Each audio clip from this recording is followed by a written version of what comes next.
وَلَمَّا دَخَلُوا عَلَى يُوسُفَ، اور جب یوسف علیہ الصلاۃ والسلام کے پاس بھائی حاضر ہوئے تو آپ نے ان کی دعوت کی. دعوت اس طرح کی کہ سب کے سامنے اس طرح تھال رکھے گئے کہ ایک تھال پر 2 آدمی بیٹھے. یوسف علیہ السلام نے منظر دیکھا کہ آج بھی بھائی اسی نہج پر ہیں کہ 10 بھائی جلدی جلدی 5 تھال پر بیٹھ گئے اور بنیامین کو کسی نے بیٹھنے کی صلاح تک نہ کی. بنیامین رونے لگا اور کہنے لگا کاش آج میرا بھائی یوسف ہوتا تو آج اس محفل میں وہ میرے ساتھ بیٹھتا. آوا الیہ اخاہ، آپ نے اپنے بھائی کو اپنے پاس جگہ دی اور آپ نے فرمایا کہ چلو تم مجھے اپنا بھائی سمجھ لو، میں تمہارے ساتھ بیٹھ جاتا ہوں. اور آپ حضرت یوسف علیہ السلام اس کے ساتھ کھانا کھانے کے لیے بیٹھ گئے. یہ آپ نے تدبیر اختیار کی تھی. آپ کو پتا تھا کہ میں اس طرح کروں گا تو ایسا ہی ہوگا، تو آپ نے یہ تدبیر اختیار کی تاکہ بنیامین سے آپ کو تنہائی میں بات کرنے کا موقع مل جائے اور انہیں احساس بھی نہ ہو. ورنہ اگر آپ بنیامین کو الگ کر کے گفتگو کرتے ہیں تو ان کا خیال اور ان کے نظریات جو ہے چمک سکتے ہیں کہ بھئی یہ کیا بات ہے. حضرت یوسف علیہ السلام نے فرمایا کہ کیا تم مجھے اپنا بھائی بنانا پسند نہیں کرو گے؟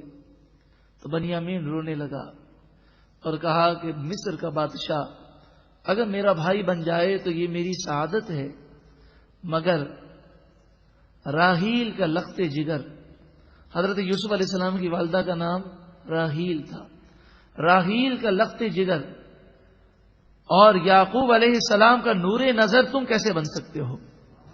یہ سنا تو یوسف علیہ السلام کی آنکھوں میں آنسو آ گئے. قال، آپ نے فرمایا انی انا اخوک، بے شک میں ہی تیرا بھائی ہوں. آپ نے آہستہ سے یہ بات کہہ دی.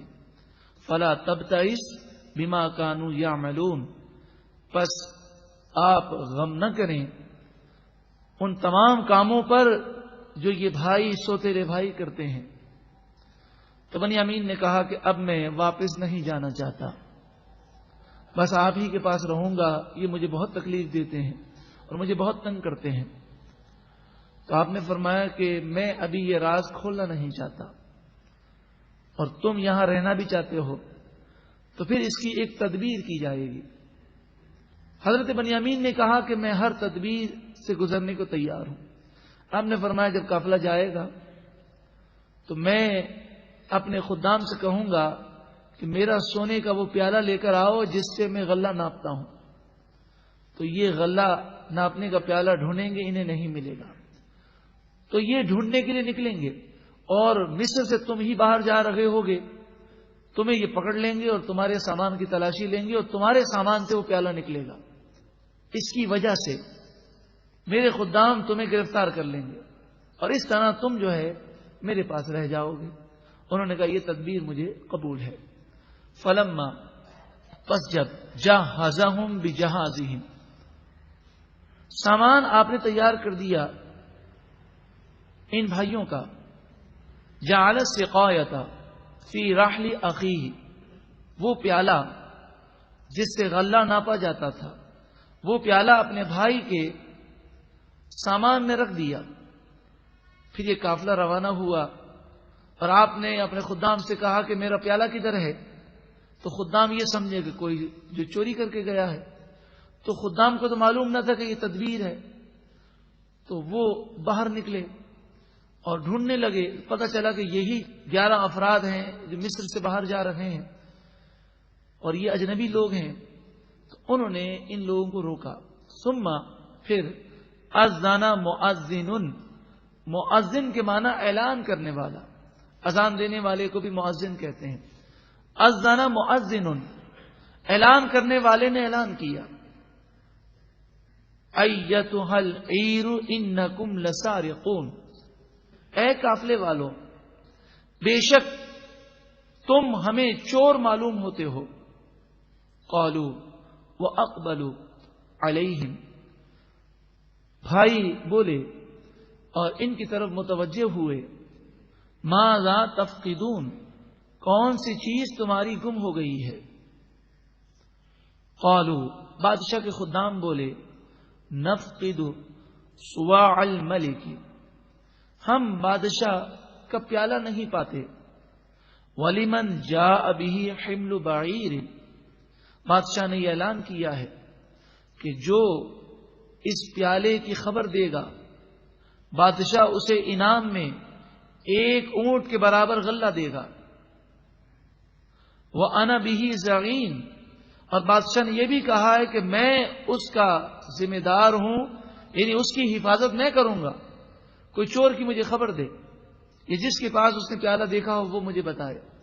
قالوا، وہ بولے، تاللہ، اللہ کی قسم، لقد علمتم ما جئنا، تم جانتے ہو کہ ہم یہاں پر لنفسد فی الارض، زمین میں فساد کرنے نہیں آئے، ہم تو نبی کی اولاد ہیں، ہم چوری کیوں کریں گے؟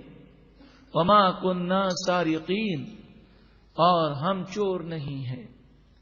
جب حضرت یوسف علیہ السلام کو یہ اطلاع دی گئی کہ وہ تو یہ کہتے ہیں ہم نبی کی اولاد ہیں، چوری جیسا جرم ہم کیسے کریں گے، تو آپ دل میں مسکرانے لگے اور فرمایا کہ کاش تم نے اس بات کو سمجھا ہوتا تو نہ تو مجھے رسیوں سے باندھ کر مار کر کنویں میں پھینکتے، اور نہ ہی مجھے قافلے کے ہاتھ غلام بنا کر بیچ دیتے، اور نہ ہی تم جھوٹ بولتے۔ قالوا، وہ بولے، یعنی بادشاہ کے خدام بولے، فما جزاؤہ ان کنتم کاذبین، کہ قافلے والوں اگر تم جھوٹ بول رہے ہو اور تمہارے سامان سے وہ اگر پیالہ نکل جائے تو اس کی سزا کیا ہوگی؟ بادشاہ کا جو قانون تھا اس میں یہ تھا کہ چور اگر پکڑا جائے تو اس کی قمیض اتار کر اس کا منہ کالا کر کے گدھے پر بٹھایا جائے اور پورے شہر میں اس کو گھمایا جائے اور اسے جوتے مارے جائیں۔ تو مصر کا یہ قانون تھا۔ حضرت یوسف علیہ السلام اپنے بھائی کو اس طرح سزا تو دلوا نہیں سکتے تھے، تو آپ نے خدام کو یہ سکھا کر بھیجا تھا کہ ان سے پوچھنا کہ چور کی کیا سزا ہے۔ یعقوب علیہ الصلوۃ والسلام کی شریعت میں چور کی یہ سزا تھی کہ چور اس کا غلام بن جائے گا جس کا مال اس نے چرایا ہوگا۔ اس طرح آپ نے تدبیر اختیار کی اور حضرت بنیامین کو آپ نے اپنے لیے حاصل کر لیا۔ قالوا، وہ بولے، جزاؤہ، یعنی یوسف علیہ السلام کے بھائی بولے، چور کی سزا یہ ہے، من وجد فی رحلہ فہو جزاؤہ، جس کے سامان میں پیالہ ملے وہ غلام بن جائے گا بادشاہ کا۔ کذالک نجزی الظالمین، ہم اسی طرح ظالموں کو، چوروں کو سزا دیتے ہیں ہماری شریعت میں۔ تو یوسف علیہ السلام کے بھائیوں نے حضرت یعقوب علیہ السلام کی شریعت کے مطابق یہ مسئلہ بیان کیا کہ جو چور ہوگا وہ اس کا غلام بن جائے گا جس کی اس نے چوری کی ہے۔ اب بادشاہ کے خدام یوسف علیہ السلام کے بھائیوں کو لے کر اور ان کے سامان کو لے کر بادشاہ کے پاس آئے۔ حضرت یوسف علیہ السلام اس وقت بادشاہ تھے مصر کے، لیکن بھائی انہیں نہ پہچان سکے تھے۔ حضرت یوسف علیہ السلام نے سامان کی تلاشی شروع کی، یعنی آپ کے حکم پر، آپ کے سامنے، آپ کی نگرانی میں آپ کے خدام نے آپ کے بھائیوں کے سامان کو کھولنا شروع کیا۔ حضرت یوسف علیہ السلام نے یہاں بھی یہ تدبیر اختیار فرمائی کہ بنیامین کے سامان کی تلاشی سب سے آخر میں لی۔ سب سے پہلے دیگر بھائیوں کے سامان کی تلاشی لی گئی، بھائیوں کے سامان سے کچھ بھی نہ نکلا۔ پھر جب حضرت یوسف علیہ السلام نے حکم دیا اور بنیامین کے سامان کی تلاشی ہوئی تو اس میں سے بادشاہ کا وہ پیالہ جس سے حضرت یوسف علیہ السلام جو کہ خود بادشاہ ہیں، آپ اس پیالے سے غلہ ناپا کرتے تھے، تو سونے کا پیالہ تھا، وہ پیالہ بنیامین کے سامان سے نکلا۔ فَبَدَأَ بِأَوْعِيَتِهِمْ قَبْلَ وِعَاءِ أَخِيهِ، بس یوسف علیہ السلام نے اپنے سوتیلے بھائیوں کے سامان کی تلاشی پہلے لی، اپنے سگے بھائی بنیامین کے سامان کی تلاشی لینے سے پہلے، اور اس کے بعد پھر بنیامین کے سامان کی تلاشی لی۔ ثم استخرجها من وعاء اخیہ، پس یوسف علیہ السلام نے اس پیالے کو نکالا اپنے بھائی بنیامین کے سامان سے۔ یہ حضرت یوسف علیہ السلام نے کیوں کیا؟ کیونکہ حضرت بنیامین کی یہ خواہش تھی کہ آپ اپنے پاس مجھے رکھ لیں، میں واپس جانا نہیں چاہتا۔ تو آپ نے کہا کہ یہ راز ابھی ظاہر نہیں کرنا کہ میں تمہارا سگا بھائی ہوں، اس لیے آپ نے یہ تدبیر اختیار فرمائی۔ کذالک، اسی طرح، کدنا لیوسف، ہم نے یوسف علیہ السلام کو تدبیر کرنا سکھایا۔ ما کان لیأخذ اخاہ فی دین الملک، حضرت یوسف علیہ السلام اس ملک کے بادشاہ کے قانون کے مطابق اپنے بھائی کو حاصل نہ کر سکتے تھے، کیونکہ وہاں سزا کا قانون تھا، لیکن چور غلام نہیں بنتا تھا۔ تو آپ نے یعقوب علیہ السلام کی شریعت ان سے معلوم کی، اور بھائیوں نے اس شریعت کا اقرار کیا۔ اس قانون کی روح سے آپ نے حضرت بنیامین کو اپنے پاس رکھ لیا۔ الا ان یشاء اللہ، مگر یہ کہ اللہ چاہے، جو اللہ چاہتا ہے وہی ہوتا ہے۔ نرفع درجات من نشاء، ہم جس کے چاہیں درجات بلند فرماتے ہیں۔ یعنی گویا کہ حضرت یوسف علیہ السلام کے درجات اللہ تعالی نے بہت بلند فرمائے، اور ان کی فضیلت کا یہاں پر بیان ہے۔ وَفَوْقَ كُلِّ ذِي عِلْمٍ عَلِيمٍ، اور ہر علم والے کے اوپر ایک علم والا ہے۔ یعنی یہ بیان کیا گیا کہ اللہ تبارک و تعالی نے کسی کو علم کے کون سے خزانے دیے ہیں، کسی کو کون سے خزانے دیے ہیں، تو لوگوں میں علم کی مناسبت سے تفاوت ہے۔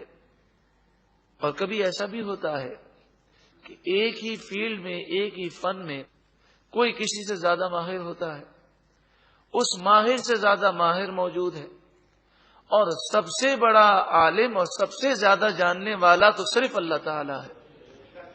لہذا اپنے علم پر ہمیں ناز نہیں کرنا چاہیے، بلکہ اللہ نے اگر علم دیا تو اس کا شکر ادا کرنا چاہیے۔ قالو، یوسف علیہ السلام مہربانی کر رہے ہیں، لیکن بھائیوں کو نہیں معلوم کہ یہ یوسف ہی ہیں۔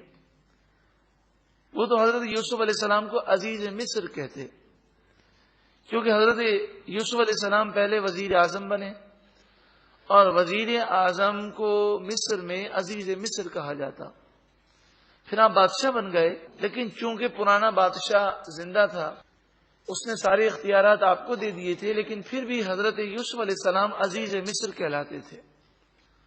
تو یہ کہنے لگے، اے عزیز مصر، ان یسرق فقد سرق اخ له من قبل، اگر بنیامین نے چوری کی ہے تو اس کے بھائی یوسف نے بھی اس سے پہلے چوری کی ہے۔ اور یہ اب انہوں نے اظہار کر دیا کہ یہ دونوں بھائی یوسف اور بنیامین چونکہ ہمارے سوتیلے بھائی ہیں، اس لیے ہمارے والد صاحب تو بڑے نیک اور پارسا ہیں، وہ تو نبی ہیں، ان دونوں پر ان کی ماں کا اثر ہے۔ اور نعوذ باللہ من ذالک، انہوں نے کہا یوسف بھی چور تھا، نعوذ باللہ من ذالک، اور بنیامین نے بھی چوری کی۔ یعنی وہ دربار میں اپنی عزت بچانے کے لیے یہ جملے کہنے لگے، کہیں بادشاہ کے دل میں نہ آئے کہ جب ان کا بھائی چور ہے تو یہ باقی 10 بھی چور ہوں گے۔ حالانکہ حضرت یوسف علیہ السلام نے کوئی چوری نہیں کی، اور جسے وہ چوری کہہ رہے تھے وہ تو بہت بڑی نیکی تھی۔ حضرت یوسف علیہ السلام جب چھوٹے تھے تو آپ کا نانا مشرک تھا۔ ایک دن آپ نے اپنے نانا کے بت کو لیا اور اسے توڑ دیا، توڑ کر اسے گندی نالی میں پھینک دیا. تو یہ تو چوری نہیں بلکہ یہ تو بہت بڑی سعادت ہے کہ حضرت یوسف علیہ الصلوۃ والسلام بچپن میں بھی شرک سے اور بت پرستی سے اس قدر نفرت کیا کرتے تھے. لیکن جب انسان اپنے دل میں کسی کے لیے نفرت رکھتا ہے تو پھر ہر اچھا کام بھی اسے برا لگتا ہے. فَأَسَرَّهَا یوسف فی نفسہ. اب آپ سوچیں کوئی آپ کے منہ پر آپ کو چور کہے اور آپ نے چوری نہ کی ہو تو کچھ بھی ہے آپ کے چہرے پر ناگواری کے آثار ضرور آ جائیں گے. آپ کے چہرے سے ظاہر ہو جائے گا کہ آپ کو برا لگا. فَأَسَرَّهَا یوسف فی نفسہ. یوسف علیہ السلام نے ان تمام باتوں کو اپنے جی میں رکھا. وَلَمْ يُبْدِهَا لَهُمْ. اور ان کے سامنے اپنے چہرے سے بھی اس کا اظہار نہ کیا. قَالَ. آپ نے فرمایا اپنے دل میں فرمایا انتم شر مکانن. تم ہی سب سے زیادہ شریر اور سب سے زیادہ گناہ کرنے والے ہو. میں نے کوئی چوری نہیں کی. تم اپنے کرتوتوں کو بھول گئے اور مجھ پر الزام لگاتے ہو. اب دیکھیں بادشاہ وقت ہیں اور آپ اس زمانے کے بادشاہوں کا اصول دیکھیں کہ انہیں اتنا اختیار ہوتا جسے چاہیں اس کی گردن اڑا دیں. یوسف علیہ السلام کے صبر پر قربان جائیے کہ آپ نے اب بھی انتقام سے کام نہ لیا. واللہ اعلم بما تصفون. اور جو تم کرتے ہو اللہ اسے خوب جاننے والا ہے. یہ سب باتیں آپ نے زبان سے نہیں کہیں, اپنے دل میں یہ باتیں کہیں. آپ کو معلوم ہے کہ کبھی ہم کسی سے گفتگو کرتے ہیں تو ہم زبان سے نہیں کہتے, ہمارا دل اسے کہہ رہا ہوتا ہے. قالوا. وہ بولے یا ایھا العزیز. اے عزیز مصر. ان لہ ابن شیخا کبیرا. بے شک اس بنیامین کے والد جو ہمارے بھی والد ہیں شیخن کبیرن ہیں, یعنی ان کی عمر بہت زیادہ بڑی ہو گئی ہے اور وہ یوسف کی جدائی کے بعد سے بڑے رنجیدہ رہتے ہیں. اگر آپ نے بنیامین کو لے لیا یہ بنیامین کی جدائی برداشت نہیں کر سکیں گے. فخذ احدنا مکانہ. بس آپ ان کی جگہ پر بنیامین کی جگہ پر ہم میں سے کسی کو لے لیں. انا نراک من المحسنین. بے شک ہم آپ کو احسان کرنے والا دیکھتے ہیں. ہم یہ دیکھ رہے ہیں کہ آپ بڑے محسن ہیں تو آپ مزید احسان کیجئے اور اس کے بدلے میں ہمیں لے لیجئے. قال معاذ اللہ. آپ نے فرمایا اللہ کی پناہ. ان نأخذ الا من وجدنا متاعنا عنده. ہم تو اسی کو لیں گے جس کے پاس ہمیں سامان ملا. ہم تو اسی کو لیں گے جس کے پاس ہمارا سامان ہمیں ملا. انا اذا لظالمون. اگر ہم ایسا نہ کریں بے شک اس وقت ضرور ہم حد سے بڑھنے والے ہو جائیں گے. یعنی آپ نے ایک قانون بیان کیا کہ قانون تو یہی ہے کہ جس کے سامان سے چیز نکلی ہے وہی یہاں پر رہے, اور اگر ہم اس قانون سے ہٹتے ہیں تو ضرور لوگ ہمیں کہیں گے کہ آپ نے ظلم کیا اور آپ حد سے بڑھ گئے.